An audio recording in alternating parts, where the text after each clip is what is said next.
Hello everyone. तो आज से अभी स्टार्ट करेंगे हम घटना चक्र हिस्ट्री बुक, और इसमें जो भी इम्पोर्टेंट फैक्ट्स दिए हुए हैं क्वेश्चंस के पहले उसको एक बार क्विकली देखेंगे, और इसमें जो भी है उससे पीवाईक्यू जो है वो निकल जाता है, बन जाता है। तो इतना आई थिंक अभी कर लेते हैं रिवाइज़, और ये काफ़ी होगा। तो सबसे पहले मॉडर्न हिस्ट्री से स्टार्ट करेंगे। इसमें जितने भी चैप्टर्स हैं और चैप्टर्स में जो फैक्ट्स दिए हैं उन सबको एक बार क्विकली देखेंगे। तो हमारे पास सबसे पहला चैप्टर है एडवेंट ऑफ यूरोपियन कंपनीज़। तो इसमें सबसे पहला फैक्ट हमारे पास है कि यूरोपियन कंपनीज़ में सबसे पहले पोर्टुगीज़ कंपनी इंडिया आई थी। तो पोर्टुगीज़ में जो सबसे पहले आए थे इंडिया में, उनका नाम था वास्को ड गामा। और ये कब आए थे? तो 1498 एडी में आए थे। कहाँ आए थे? कालीकट में आए थे।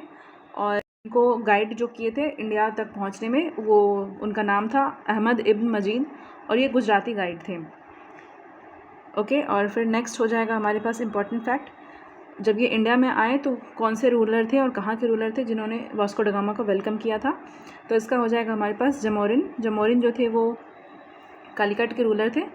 और जमोरिन जो है वो वहाँ के कालीकट के रूलर्स का एंसेस्ट्रल टाइटल हुआ करता था। तो जमोरिन ने वास्को ड गामा का वेलकम किया था इंडिया में। फिर उसके बाद हमारे पास नेक्स्ट फैक्ट है कि वास्को ड गामा इंडिया जब आए तो फिर उन्होंने यहाँ पे काफ़ी ट्रेड वगैरह किया, और यहाँ से जब वापस गए थे वापस यूरोप, तो उनका 60 टाइम्स मोर प्रॉफिट हुआ था बिज़नेस में। 60 टाइम्स मोर प्रॉफिट हुआ था, और किस चीज़ के बिज़नेस में हुआ था? तो उसका हो जाएगा हमारे पास ब्लैक पेपर के बिज़नेस में 60 टाइम्स मोर प्रॉफिट हुआ था। और इस प्रॉफिट्स को देख के ही यूरोप के फिर बाकी मर्चेंट्स जो हैं वो भी इंडिया में आने के लिए अपना प्लान बनाने लगे थे। वास्को ड गामा के बाद नेक्स्ट हमारे पास है Francisco de Almeida. Francisco de Almeida जो है वो फर्स्ट पोर्टुगीज़ गवर्नर और वायसराय के रूप में इंडिया में आए थे। और कब आए थे? तो इसका आंसर हो जाएगा 1505 एडी। इसको याद ऐसे भी ध्यान में रख सकते हैं कि F for Francisco and F for 5। तो फ्रांसिस्को अल्मेडा जो है वो 1505 में आए थे, और ये हमारे फर्स्ट पोर्टुगीज़ गवर्नर और वायसराय थे। और इंडिया में मतलब पोर्टुगीज़ अथॉरिटी को इस्टेब्लिश करने के लिए इंडियन ओशियन में इन्होंने ब्लू वाटर पॉलिसी को अपनाया था। और ब्लू वाटर पॉलिसी की वजह से ही इंडियन ओशन में पोर्टुगीज़ का काफ़ी ज़्यादा पावरफुल अथॉरिटी था। फिर उसके बाद नेक्स्ट है हमारे पास अल्फोंसो डी अल्बकर्क, जो अल्मेडा के बाद आए थे। तो अल्फोंसो डी अल्बकर्क जो है वो एज ए गवर्नर इंडिया में 1509 में आए थे। और 1510 में इन्होंने गोवा को कैप्चर किया था बीजापुर के रूलर जिनका नाम था यूसुफ आदिल शाह, उनसे लड़ाई करके। तो इसमें ध्यान रखेंगे अल्फोंसो डी अल्बकर्क जो है वो 1509 एडी में इंडिया आए थे, और ये अल्मेडा के बाद आए थे। और 1510 में इन्होंने गोवा को कैप्चर किया था, और किससे लड़ाई हुई थी? तो बीजापुर के रूलर यूसुफ आदिल शाह से लड़ाई हुई थी, और फिर उन्होंने गोवा को कैप्चर किया था। और इंडिया में real founder of Portuguese power अगर बोला जाता है तो वो अल्फोंसो डी अल्बकर्क को ही हम लोग बोलते हैं। उसके बाद अल्फोंसो डी अल्बकर्क का और जो भी अचीवमेंट्स है वो देख लेंगे। तो 1511 में कैप्चर किए थे मलाक्का को, 1515 में हॉर्मुज को कैप्चर किए थे। तो एक बार फिर से देख लेते हैं। अल्फोंसो डी अल्बकर्क सबसे पहले 1509 में इंडिया आए थे अल्मेडा के बाद, और 1510 में गोवा को कैप्चर किए थे यूसुफ आदिल शाह से। उनको real founder of Portuguese power in India बोला जाता है। और 1511 में मलाक्का को कैप्चर किए थे, और 1515 में हॉर्मुज को कैप्चर किए थे। इसके बाद नेक्स्ट आए हुए थे 1529 में नूनो डा कुना। उनसे पहले भी नूनो डा कुना से पहले भी एक आए थे, उनसे जस्ट पहले थे लोपो वाज डी सैम्पायो। तो नूनो डा कुना कब आए थे इंडिया में? 1529 में। और ये 1538 के एंड तक गवर्नर रहे थे। उसके बाद अभी क्विकली देख लेते हैं कौन से 3 गवर्नर जो इंपॉर्टेंट है पोर्टुगीज़ के, और वो कब कब आए थे। तो सबसे पहले 1505 में आए थे फ्रांसिस्को डी अल्मेडा, जो कि फर्स्ट पोर्टुगीज़ गवर्नर और वायसराय थे। ब्लू वाटर पॉलिसी है इनका इंपॉर्टेंट। अल्फोंसो डी अल्बकर्क उनके बाद आए थे 1509 में, और इनके लिए इंपॉर्टेंट ये हो जाएगा 1510 में गोवा को कैप्चर किए थे यूसुफ आदिल शाह से लड़ाई करके, और इनको real founder of Portuguese power in India बोला जाता है। फिर इन्होंने 1511 में मलाक्का और 1515 में हॉर्मुज को कैप्चर किया था। 1529 में नूनो डा कुना आए थे इंडिया में, और इनसे पहले लोपो वाज डी सैम्पायो आए थे। और 1529 में जो नूनो डा कुना इंडिया आए तो ये 1538 के एंड तक गवर्नर रहे थे यहाँ पे। उसके बाद नेक्स्ट देख लेते हैं कौन कौन से यूरोपियन जो ट्रैवलर्स थे वो कहाँ कहाँ गए। तो सबसे पहले Portuguese traveller Vasco da Gama जो थे वो न्यू सी रूट डिस्कवर किए थे इंडिया के लिए। फिर उसके बाद कोलंबस के बारे में देखते हैं। कोलंबस जो थे ये ओरिजिनली इटली से थे, लेकिन इनको फाइनेंस किया था स्पेन ने, और फिर उसके बाद इन्होंने अमेरिका को डिस्कवर किया। फिर उसके बाद है कैप्टन कुक जो थे वो ब्रिटेन से थे, और ये ऑस्ट्रेलिया के लिए जो है रूट को डिस्कवर किए थे। और तस्मान जो है जो हॉलैंड से थे, उन्होंने, अभी तस्मानिया बोलते हैं लेकिन पहले वान डिमेंस लैंड बोला जाता था, उसको डिस्कवर किया था। और साथ ही न्यूजीलैंड को भी डिस्कवर किया था। तो फिर से देख लेते हैं इसको एक बार। पोर्टुगीज़ ट्रैवलर वास्को डा गामा जो है वो इंडिया, कोलंबस जो कि ओरिजिनली इटली से है लेकिन इनको फाइनेंस किया था स्पेन ने, ये डिस्कवर किया था अमेरिका को। कैप्टन कुक जो कि ब्रिटेन से है, ये डिस्कवर किए थे ऑस्ट्रेलिया को। और तस्मान जो कि हॉलैंड से, ये डिस्कवर किए थे वान डिमेंस लैंड, जिसको कि अभी तस्मानिया बोला जाता है, और न्यूजीलैंड को भी। उसके बाद नेक्स्ट देखते हैं। In 1503 at Cochin first Portuguese fort उसको कंस्ट्रक्ट किया गया था। सबसे पहले पोर्टुगीज़ फोर्ट कहाँ कंस्ट्रक्ट किया गया था, तो हो जाएगा कोचीन में। और कब किया गया था, 1503 में। और कौन करवाए थे, तो अल्फोंसो डी अल्बुकर्क करवाए थे। Alfonso de Albuquerque as a governor कब आए थे इंडिया में, तो उसका आंसर हो जाएगा 1509। लेकिन first time Portuguese fort construct कब करवाए थे, तो हो जाएगा वो 1503। और कहाँ करवाए थे, कोचीन में करवाए थे। और उस टाइम पे ये वायसराय नहीं थे जब 1503 में ये फोर्ट का कंस्ट्रक्शन करवा रहे थे। उसके बाद नेक्स्ट हो जाएगा the sequence of arrival of European companies to India is. अभी इंडिया में जो जैसे जैसे यूरोपियन कंपनीज़ आई हैं तो उसका किस सीक्वेंस में आई है वो देख लेते हैं। सबसे पहले पोर्टुगीज़ आई है, फिर डच आई है, फिर इंग्लिश, फिर डेन्स एंड फ्रेंच। तो उसको फिर से एक बार देख लेते हैं क्योंकि इंपॉर्टेंट भी है। Portuguese, Dutch, English, Danes and French. और एक और इम्पॉर्टेंट फैक्ट ये है कि Portuguese were the first to arrive in 1498 AD and were the last to leave India in 1961 AD। सबसे पहली यूरोपियन कंपनी जो इंडिया में आई थी तो वो पोर्टुगीज़ कंपनी थी, 1498 AD में आई थी। और जो सबसे लास्ट में इंडिया को छोड़ के गई है वो भी पोर्टुगीज़ कंपनी ही है, जो 1961 में छोड़ के गई है। इसके बारे में कुछ और भी इम्पोर्टेंट फैक्ट्स हैं। 1961 में जब पोर्टुगीज़ कंपनी जब वापस छोड़ करके गई थी इंडिया को, तो उस समय पोर्टुगीज़ गवर्नर जनरल जो गोवा के थे उनका नाम था मैनुएल एंटोनियो वसालो ए सिल्वा। इसको मतलब ध्यान रखेंगे। 1961 में जब पोर्टुगीज़ यहाँ से गए थे तो उस वक्त गवर्नर जनरल ऑफ गोवा थे मैनुएल एंटोनियो वसालो ए सिल्वा। और फिर जिस टाइम पे इंडिया को इंडिपेंडेंस मिला था उस time governor general of Goa थे जोस फेरेरा बोसा। फिर से देख लेते हैं। मैनुएल एंटोनियो वसालो ए सिल्वा जो थे वो 1961 में थे, और 1947 में थे जोस फेरेरा बोसा। नेक्स्ट है हमारे पास, among all the European powers Portuguese were the first to establish sea trading centers in India. जितने भी यूरोपियन कंपनीज़ इंडिया में आई थी उन सब में सबसे पहले पोर्टुगीज़ कंपनी थी जिसने सी ट्रेडिंग सेंटर इंडिया में इस्टेब्लिश किया। और पोर्टुगीज़ जो है वो 1500 में अपना सबसे पहला फैक्ट्री इस्टेब्लिश की थी इंडिया में। कहाँ, तो कालीकट में। और 1534 में पोर्टुगीज़ जो है उन्होंने सक्सेसफुली परमिशन ले लिया था रूलर ऑफ बंगाल से, जिसका कि नाम था घियासुद्दीन मोहम्मद शाह। और फिर उसके बाद बंगाल में भी पोर्टुगीज़ फैक्ट्री ओपन हुए थे। कहाँ कहाँ हुए थे, सतगांव और चटगांव में। नेक्स्ट है हमारे पास, हुगली को एज ए बेस यूज़ किया जाता था पोर्टुगीज़ के लिए प्लंडरिंग एक्टिविटीज़ के लिए बे ऑफ बंगाल में। तो ये भी इम्पॉर्टेंट है कि किस सिटी को यूज़ किया जाता था पोर्टुगीज़ के द्वारा जो बे ऑफ बंगाल में प्लंडरिंग एक्टिविटीज़ होती थी, तो उसके बाद वो एज ए बेस किस सिटी को यूज़ करते थे, तो उसका हो जाएगा हमारे पास हुगली।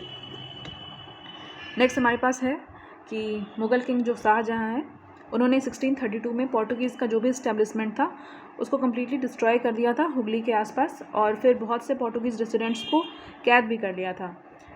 और फिर उसके बाद जॉब चार्नोक जो कि फैक्ट्री के ये इंग्लिश ट्रेडिंग सेंटर का बात हो गया। पोर्टुगीज़ का यहाँ पे यही था कि बे ऑफ बंगाल में प्लंडरिंग एक्टिविटीज़ के लिए हुगली को यूज़ करते थे एज अ बेस।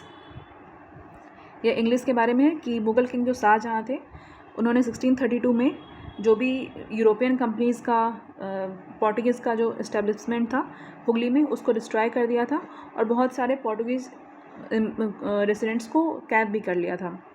उसके बाद ये इंग्लिश के बारे में है कि जॉब चार्नोक जो थे वो कासिम बाजार फैक्ट्री के हेड थे, तो उन्होंने सूतानुती को चूज़ किया हुगली की जगह पे ताकि वो इंग्लिश ट्रेडिंग सेंटर वहाँ पे बना सकें।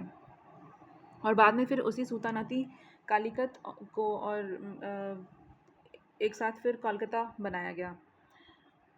तो फिर कोलकाता को as a base for Englishman ये इस्टेब्लिश किया गया। 1602 में डच कंपनी, हॉलैंड की कंपनी जो है, वहाँ पे पार्लियामेंट ने यूनाइटेड ईस्ट इंडिया कंपनी को इस्टेब्लिश किया। 1602 में डच यानी कि हॉलैंड की पार्लियामेंट ने यूनाइटेड ईस्ट इंडिया कंपनी को इस्टेब्लिश किया और इस कंपनी को मोनोपोली दिया गया to do trade and to attack and win territories in India and eastern countries. In year 1602 Dutch Holland के पार्लियामेंट ने एक कंपनी बनाई जिसका नाम था यूनाइटेड ईस्ट इंडिया कंपनी, और इस कंपनी को मोनोपोली दिया गया कि वो इंडिया में ट्रेड कर सके, अटैक कर सके और जो भी टेरिटरीज है उनको विन कर सके इंडिया में, और जो भी ईस्टर्न कंट्रीज है, इंडोनेशिया, इंडिया एक्सेट्रा जो भी हैं सब में। और ईस्टर्न सेंटर जो है इस कंट्री का वो था बटाविया में, जो कि अभी करंटली जकार्ता में है। तो इसको ध्यान रखेंगे कब कंपनी का फॉर्मेशन कब हुआ था। तो 1602 में United East India company form किया गया था डच हॉलैंड में, और उसको मोनोपोली दिया गया था ट्रेड करने के लिए। बाकी अपने जो भी टेरिटरीज हैं उनको उन पर अटैक करके अगर जीत रहे हैं तो इंडिया में, और जो भी ईस्टर्न कंट्रीज़ हैं उसमें। और डच ने सबसे पहले विलियम फोर्ट को कंस्ट्रक्ट कराया था, जो कि मॉडर्न कोची जो है उसमें 1663 एडी में किया था विलियम फोर्ट का कंस्ट्रक्शन, पोर्टुगीज़ को हरा करके। नेक्स्ट है हमारे पास इंग्लिश ट्रेडिंग कंपनी के बारे में। In year 1600 governor and English East India Company का फॉर्मेशन हुआ, और इस कंपनी का पूरा नाम ऐसे इसको बोला जाता था, the governor and company of merchants of London trading into the east Indies. इस कंपनी को बनाया गया सबसे पहले इंग्लैंड में इन ईयर 1600। और इसमें एक ये भी इम्पॉर्टेंट फैक्ट है कि जब ईस्ट इंडिया कंपनी का फॉर्मेशन हुआ था लंदन में, तो उस टाइम पे इंडिया में किंग कौन थे? तो उस वक्त इंडिया में किंग थे किंग अकबर, जो कि मुग़ल किंग थे।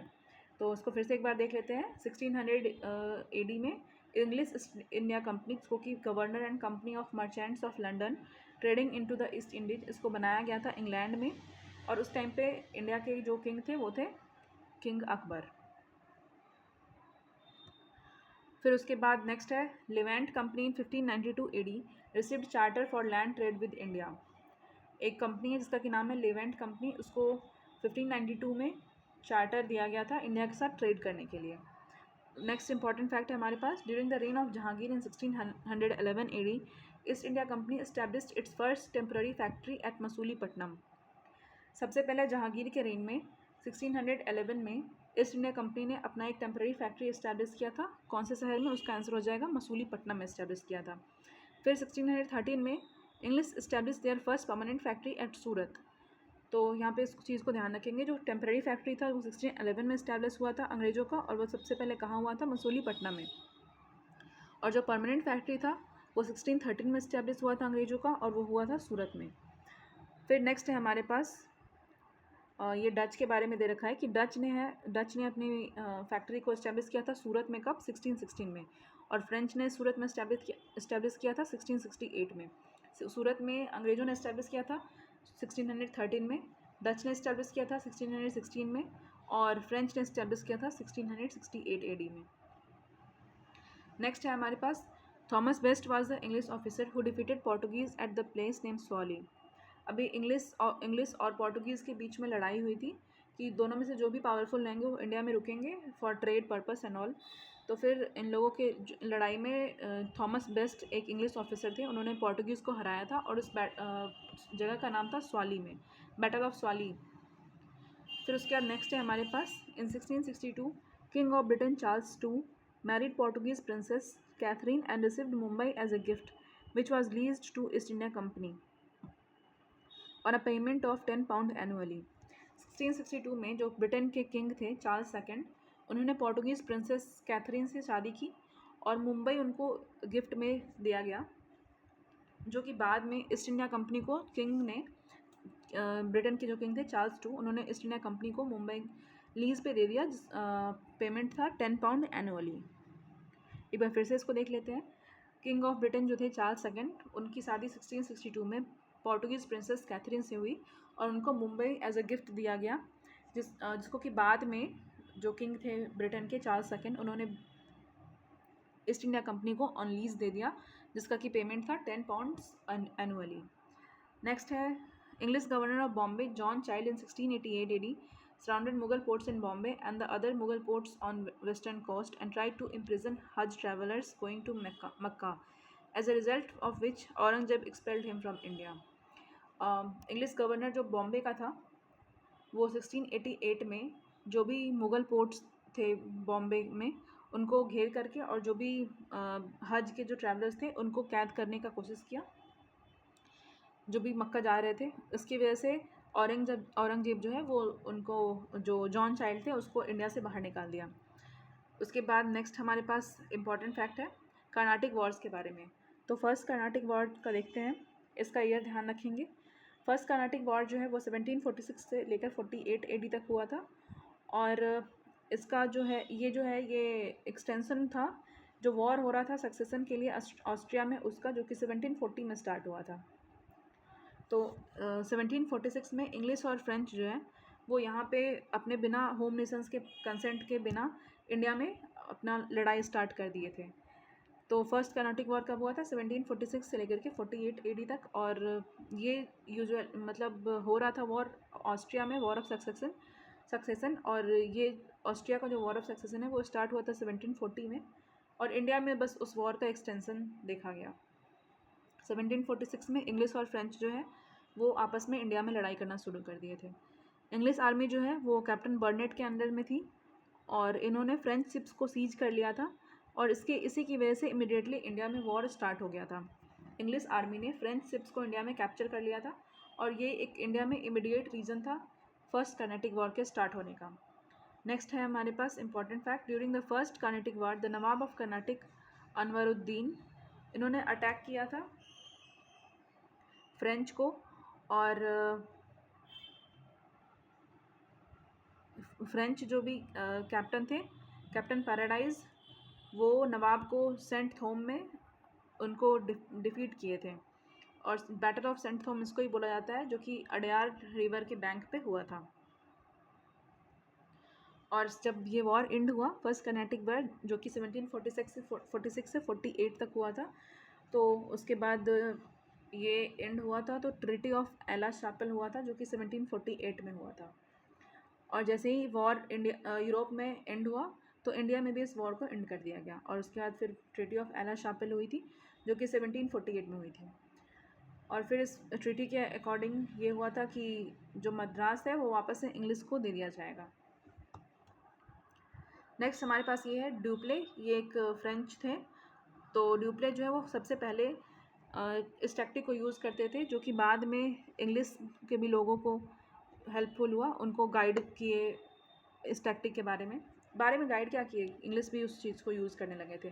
ड्यूप्ले ने सबसे पहले यूरोपियन फोर्स को इंडियन कोर्ट्स में रखा इंडियन एक्सपेंसेस पे और फिर इंडिया के जो भी इंडियन जो किंग्स थे उनके इंटरनल कन्फ्लिक्ट्स में ये इंटरफेयर करना स्टार्ट किए थे। इसके कारण धीरे धीरे जो यूरोपियन पावर्स थे, यूरोपियन कंपनीज थी, उनका इंडियन जो मैटर होता था उनमें इंटरफेरेंस होने लगा था। तो सबसे पहले इंडिया में यूरोपियन इंटरेस्ट और सीड्स ऑफ यूरोपियन रूल जो है वो स्टार्ट किया हुआ है, वो ड्यूप्ले का ही है। तो इसका फिर से एक बार देख लेते हैं। ड्यूप्ले जो है वो अपॉइंट किए थे यूरोपियन फोर्स को इंडियन कोर्ट्स में इंडियन के एक्सपेंसेस पे और इंडिया के जो भी इंटरनल कन्फ्लिक्ट्स होते थे उसमें इंटरफेयर कर देते। और इस सब का एक ही मकसद था कि वो यूरोपियन का अपना इंटरेस्ट था और इंडिया में यूरोपियन रूल को स्टार्ट करना था। नेक्स्ट है हमारे पास फ्रेंच कंपनीज़ के बारे में। कॉलबर्ट जो है, फ्रेंच कंपनी स्टार्ट कैसे हुई थी? ड्यूप्ले भी फ्रेंच ही थे, तो अभी फ्रेंच कंपनी के बारे में देख लेते हैं कि फ्रेंच कंपनी स्टार्ट कैसे हुई थी। कॉलबर्ट जो है वो लुई 14 के मिनिस्टर थे, तो इन्होंने फ्रेंच कंपनी का फाउंडेशन रखा था। तो उस कंपनी का नाम था फ्रेंच ईस्ट इंडिया कंपनी और ये बनी थी 1664 में। इसको कैम्पेन फ्रांसेस पोर ले कॉमर्स डेस इंडिया ओरिएंटल्स के नाम से भी जाना जाता है। उसके बाद नेक्स्ट इसको देखेंगे कि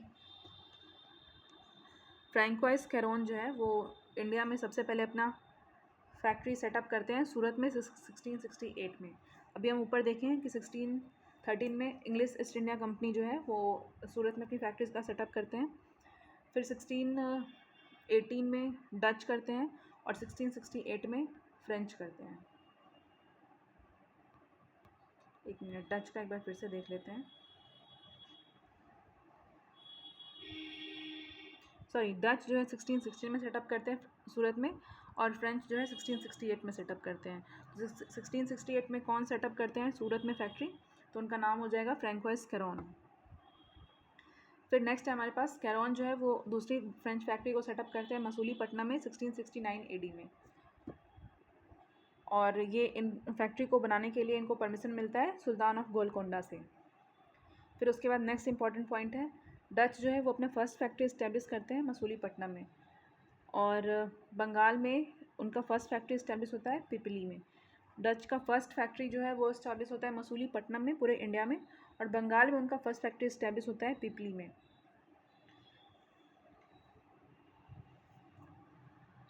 और बंगाल के साथ जो डच का ट्रेड है वो प्रॉपरली स्टार्ट होता है 1653 एडी में, जब उनका फैक्ट्री चिंसुरा में इस्टेब्लिश होता है। 1653 में बंगाल में चिंसुरा में इस्टेब्लिश होता है डच फैक्ट्री, और उसके बाद बंगाल के साथ प्रॉपरली ट्रेड उनका स्टार्ट होता है। डच फोर्ट जो है उसको गस्टावो फोर्ट बोलते हैं, जो कि चिंसुरा में है। चिंसुरा में डच फोर्ट है, उसका नाम है गस्टावो फोर्ट। नेक्स्ट है हमारे पास यूरोपियन को सबसे अच्छी क्वालिटी का ओपियम और साल्टपीटर जो है वो बिहार से मिलता था, इसलिए बिहार उस टाइम पे ओपियम प्रोडक्शन के लिए ब्रिटिश रूल में बहुत फेमस हुआ करता था।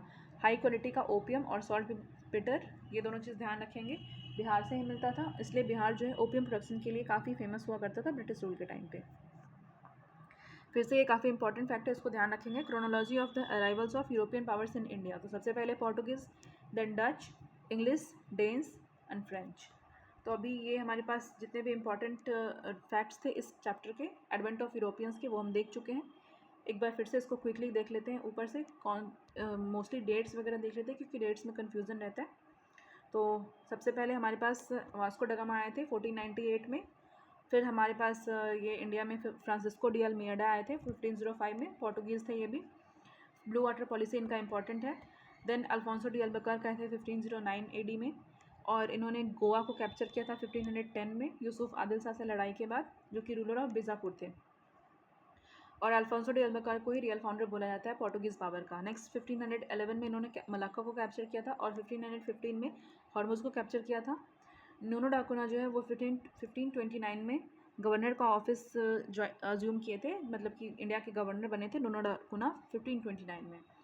नेक्स्ट इंपॉर्टेंट है, वास्को डगामा जो है वो इंडिया को डिस्कवर किए थे, और वो थे पोर्टुगीज़ के। कोलंबस जो है वो ओरिजिनली इटली के थे, फाइनेंस उनको स्पेन ने किया था, और वो अमेरिका की डिस्कवरी किए थे।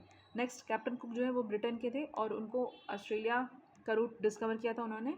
और तस्मान जो है वो हॉलैंड के थे, और उन्होंने करेंटली तस्मानिया जिसको बोलते हैं वन डे मैंस लैंड, और न्यूजीलैंड, इन दोनों चीज़ को डिस्कवर किया था।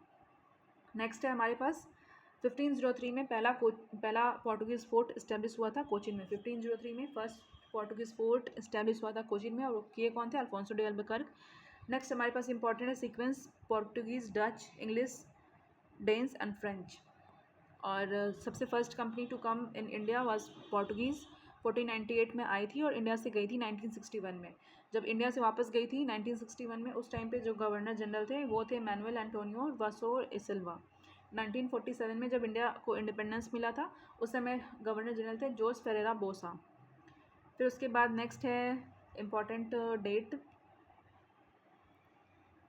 पोर्टुगीज़ ने अपना पहला फैक्ट्री इस्टेब्लिश किया था कैलीकट में 1500 में।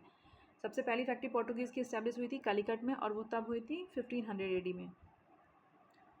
और फिर नेक्स्ट है हमारे पास important fact, important date actually, कि एक ये भी इंपॉर्टेंट है, हुगली को एज अ बेस यूज़ किया जाता था पोर्टुगीज़ के द्वारा। प्लंडरिंग एक्टिविटी जो भी बे ऑफ बंगाल में करते थे उसके लिए एज अ बेस यूज़ करते थे हुगली को। नेक्स्ट है हमारे पास 1602 में डच में यूनाइटेड ईस्ट इंडिया कंपनी का फॉर्मेशन हुआ 1602 में, और फिर इसको मोनोपोली दिया गया इंडिया में अटैक करने के लिए और जो भी टेरिटरीज हैं उनको विन करने के लिए। विलियम फोर्ट जो है, जो कि 1663 में बनाया गया था डच के द्वारा, वो पोर्टुगीज़ को हराने के बाद बनाया गया था। फिर 1600 में ईस्ट इंडिया कंपनी का फॉर्मेशन हुआ था इंग्लैंड में, और ये कंपनी जो है उस टाइम पे इंडिया के जो रूलर थे वो अकबर थे। और लीवेंट कंपनी जो है, इनको दिया गया था चार्टर लैंड ट्रेड के लिए इंडिया में। During the reign of Jahangir in 1611, Jahangir के रेल में सबसे पहली बार इंडिया में ईस्ट इंडिया कंपनी ने अपना पहला फैक्ट्री इस्टेब्लिश किया था मसूलीपट्टनम में, और वो फैक्ट्री टेम्पररी फैक्ट्री थी। 1613 में परमानेंट फैक्ट्री इस्टेब्लिश किया गया था सूरत में, और वो भी जहांगीर के रेल में ही इस्टेब्लिश किया गया था। डच ने अपना पहली फैक्ट्री इस्टेब्लिश की थी सूरत में 1616 में, और उसके बाद फ्रेंच ने इस्टेब्लिश की थी सूरत में 1668 में। थॉमस बेस्ट जो है वो इंग्लिश ऑफिसर थे जिसने पोर्टुगीज़ को हराया, और फिर जहाँ पे हराया था उस जगह का नाम स्वाली है, बैटल ऑफ स्वाली में। 1662 में किंग्स जो ब्रिटेन के किंग थे चार्ल्स II, उनकी शादी हुई थी पोर्टुगीज़ प्रिंसेस कैथरीन से, और उनको मुंबई एज ए गिफ्ट मिला था, और वो एज ईस्ट इंडिया कंपनी को लीज पे उन्होंने दिया था 10 पाउंड एनुअली। और ये भी इम्पॉर्टेंट है, इंग्लिश जो गवर्नर थे बॉम्बे के जॉन चाइल्ड, वो 1688 में पोर्ट्स को घेर लिए थे और हज ट्रैवलर्स को इम्प्रिजन कैद में कर लिए थे, तो उसकी वजह से औरंगजेब ने उनको इंडिया से निकाल दिया था। फिर नेक्स्ट है हमारे पास फर्स्ट कार्नेटिक वॉर का डेट 1746 to 48, जो कि इम्पॉर्टेंट है, इसको ध्यान में रखेंगे। और ये क्यों हो रहा था, तो it was just an extension of war of succession in Austria, जो कि 1740 में स्टार्ट हुआ था। नेक्स्ट है हमारे पास इंडिया में ये वॉर इमीडिएटली क्यों स्टार्ट हुआ, तो यहाँ पे जो भी इंग्लिश आर्मी थी वो कैप्टन बर्नेट के लीडरशिप में फ्रेंच शिप्स को कैप्चर कर ली थी, इसलिए इंडिया में ये इमीडिएटली स्टार्ट हुआ। नेक्स्ट है हमारे पास इम्पॉर्टेंट बैटल ऑफ सेंट थॉम, और जो कि अडयार रिवर के बैंक पे हुआ था। इसमें फ्रेंच जो है वो नवाब अनवरुद्दीन के फोर्स को हरा दी थी, जिसको कि इंग्लिश सपोर्ट कर रहे थे। और फर्स्ट कार्नाटिक वॉर का जो एंड हुआ था वो यूरोप में वॉर ख़त्म होने के साथ ही हो गया था, और इसके बाद ट्रीटी ऑफ एला शापेल हुआ था, जो कि 1748 में हुआ था। ड्यूप्ले जो है वो फर्स्ट गवर्नर थे, पोर्टुगीज़ गवर्नर नहीं, फर्स्ट पोर्टुगीज़ थे जिन्होंने यूज़ किया इस चीज़ को कि इंडिया में जो भी यूरोपियन फोर्सेज हैं वो इंडियन कोर्ट्स में रहे और इंडियन एक्सपेंसेस पे ही रहे, और वो इंडिया के इंटरनल कन्फ्लिक्ट्स में जो भी किंगडम्स के बीच में उसमें इंटरफेयर करें। नेक्स्ट है हमारे पास यूरोपियन इंटरेस्ट का, जो भी यूरोपियन इंटरेस्ट के लिए जो यूरोपियन रूल का इंडिया में बीज बोया गया है वो ड्यूप्ले के द्वारा ही स्टार्ट किया गया है। बाद में इंग्लिश मैन ने उनको फॉलो किया और उन्हीं के टैक्टिक्स को फिर यूज़ किया। नेक्स्ट है हमारे पास फ्रेंच ईस्ट इंडिया कंपनी का इस्टेब्लिशमेंट कब हुआ था, तो ये हो जाएगा हमारे पास 1664 में बनी थी फ्रेंच ईस्ट इंडिया कंपनी, और ये तब लुई 14 जो है वहाँ के किंग थे फ्रांस के, और उनके मिनिस्टर थे कॉलबर्ट। इनका ही आइडिया था फ्रेंच ईस्ट इंडिया कंपनी का बनाने का। फिर नेक्स्ट है 1667 में फ्रैंकोइस कैरोन जो है वो अपना पहले बार वो सूरत में फैक्ट्री सेटअप करते हैं 1668 में, फ्रैंकोइस कैरोन। नेक्स्ट है मसूलीपट्टनम में फ्रेंच फैक्ट्री इस्टेब्लिश होती है 1669 में। फिर डच जो है वो अपना फर्स्ट फैक्ट्री इस्टेब्लिश करते हैं मसूलीपट्टनम में, और फर्स्ट फैक्ट्री जो बंगाल में उनका इस्टेब्लिश होता है वो पिपली में होता है। बंगाल के साथ डच का प्रॉपर्ली ट्रेड स्टार्ट होता है 1653 में। नेक्स्ट है हमारे पास फैक्ट्री ऑफ चिंसुरा जो है वो 1653 में इस्टेब्लिश होती है, और उसके बाद फिर बंगाल के साथ उनका प्रॉपर ट्रेड स्टार्ट होता है डच का। और बिहार से यूरोपियंस को बहुत अच्छे क्वालिटी का ओपियम और सॉल्ट पीटर मिलता है, इसलिए बिहार उस वक्त ओपियम प्रोडक्शन के लिए ब्रिटिश रूल में बहुत फेमस था।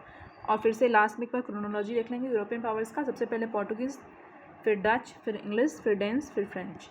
तो फर्स्ट चैप्टर का इतना था जो कि इम्पॉर्टेंट फैक्ट्स था। आप इस वीडियो को देख करके रिवाइज़ कर सकते हैं। Thank you for watching.